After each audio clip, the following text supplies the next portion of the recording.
Yeah. Anything that we might have missed in this otherwise? Just you'd want to sort of say to an audience that maybe is going to be looking now, they're not going to be seeing your drawings for the first time. Are there maybe potential aspiring cartoonists? Oh boy.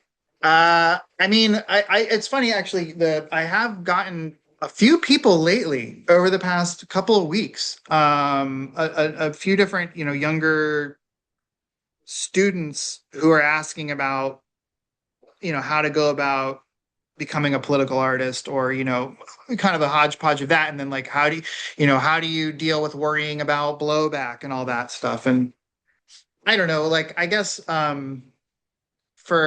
as I said earlier, I'm not one to necessarily give advice, but just from my experience, I think, and this I would say is true for kind of any endeavor. It doesn't apply just to art, but I think if you are talking about commenting on the state of the world, politics in whatever capacity, however widespread or specific, I think the key is if you're going to distill it to and key crucial non-negotiable points, it's fearlessness.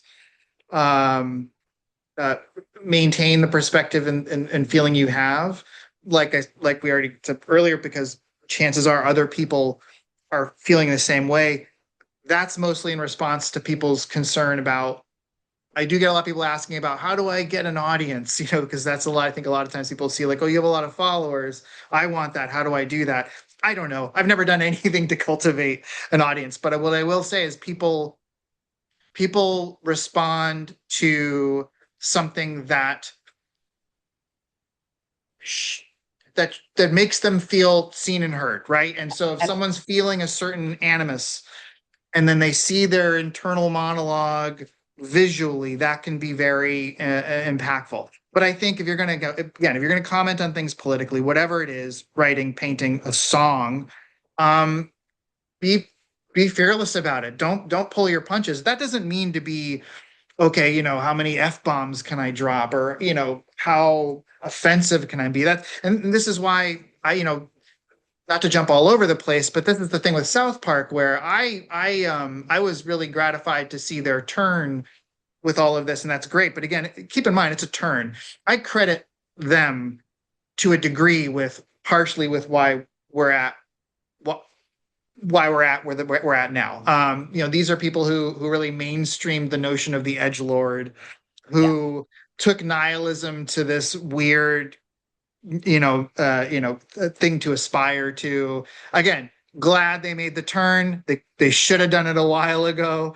Um, but that's the thing, they're what I do like. They're not pulling punches, right? And I think that's the thing that's And people people respond to that. and that's why, and I think that's exactly why they had this resurgence in interest because was it totally infantile and childish? Of course, I mean it's South Park, so that's not new. But they took a very clear position, and they just had And a take no prisoners approach. So it's not that they and they showed went an further AI. than many people would dare go. Absolutely, it wasn't just that they showed an AI naked Trump.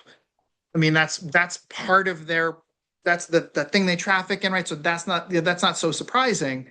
That was part of it, but it was just the tonally the whole thing. There was a very The melting unapologetic faces of the, MAGA yes. women with so much plastic in their faces. Yeah, yeah.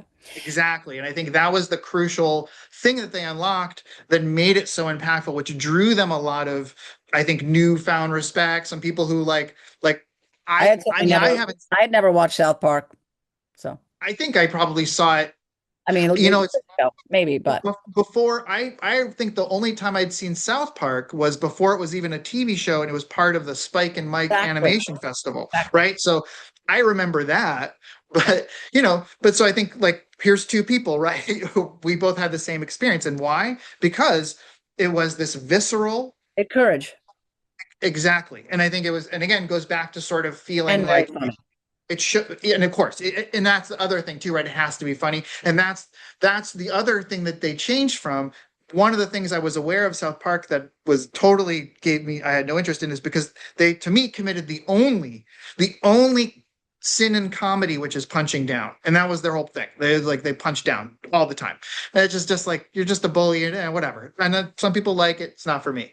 Um, but yeah, I mean, it's that's the key, right? Is you have to have a you have to have a position that you truly feel passionate about. And so there's been people who've reached out to ask about being interested or in political art, but it's been through the vein of how can I get followers? It's like, well, or Your truth. don't don't Speak your truth. engage politically if you don't care about it.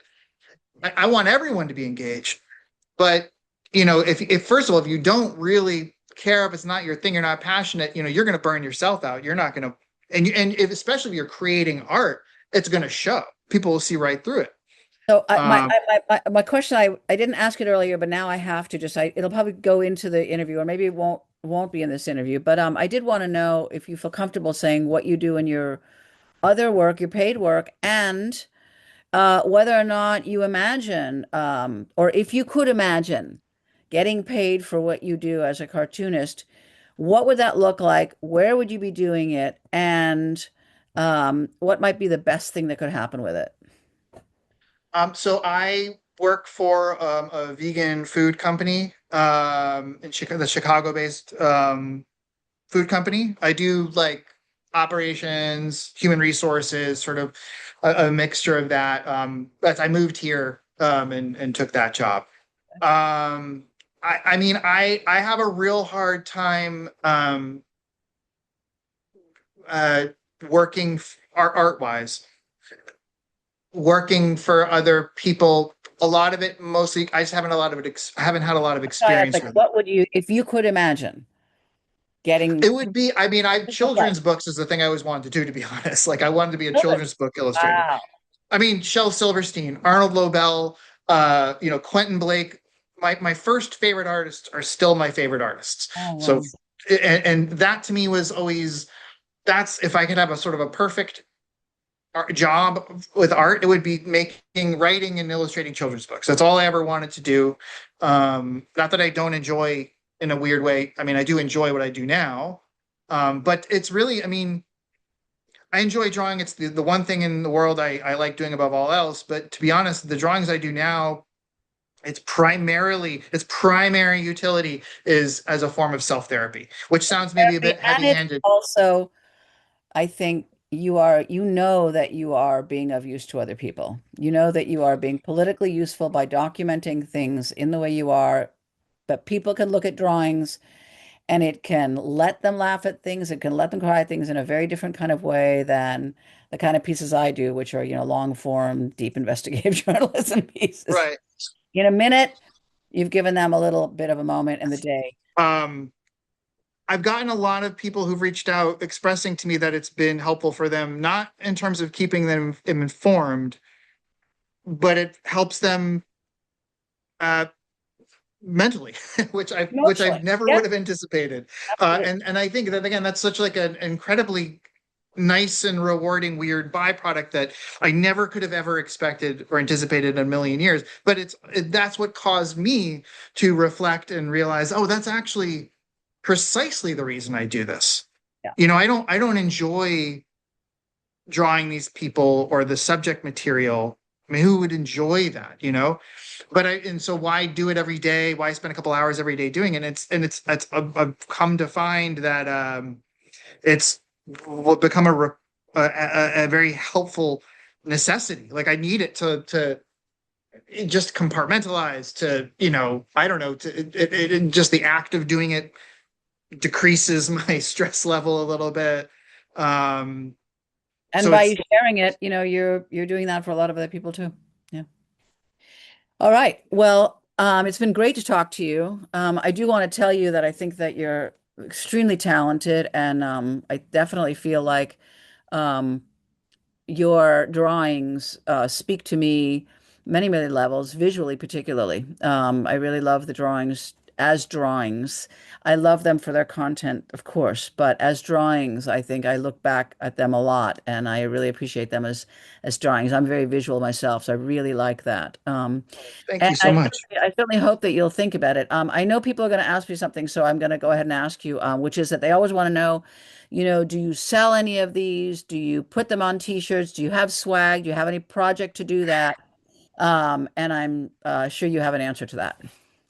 Yeah, I do. I mean, I sell the drawings. I sell them basically just kind of directly. People can message me on Instagram, or I have a link to my email on my social media. So I could either email, people can ask about a particular drawing they liked. I can see if it's up for grabs.